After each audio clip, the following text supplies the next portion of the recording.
June 11, 2026 இன்றைய நாளுக்கான இறை வார்த்தை. கர்த்தர் உங்கள் வாழ்க்கையில் மறைந்து நடந்து கொண்டிருக்கும் அற்புதங்களை விரைவில் வெளிப்படுத்தப் போகிறார்.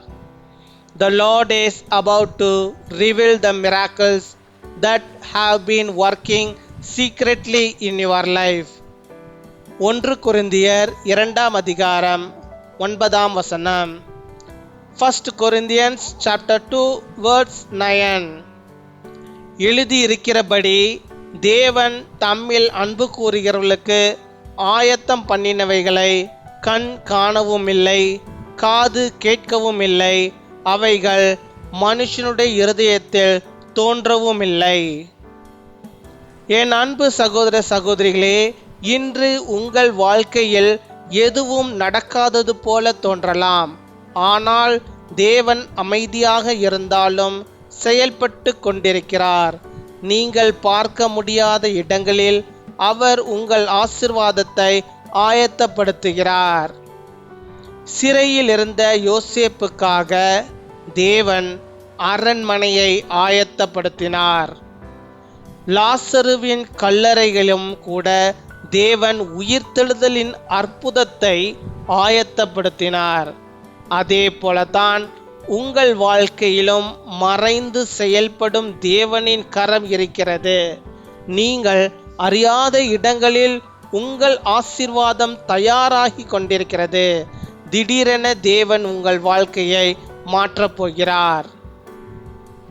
However, as it is written, no eye has seen, no ear has heard, no mind has conceived what God has prepared for those who love Him.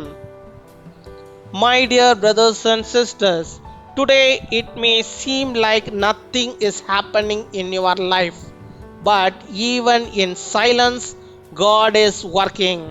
In places you cannot see, He is preparing your blessing. God prepared a palace for Joseph while he was in prison. Even at Lazarus' tomb, God prepared a resurrection miracle. In the same way, God's hand is secretly working in your life. Your blessing is being prepared in unseen places. Suddenly the Lord will change your life. பின்வரும் ஜெபத்தை நாம் அனைவரும் சேர்ந்து ஏறெடுப்போம்.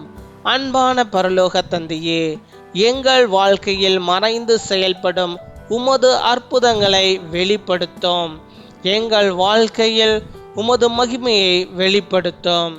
நோயாளிகளை தொட்டு பூரண சுகத்தை அருளும்.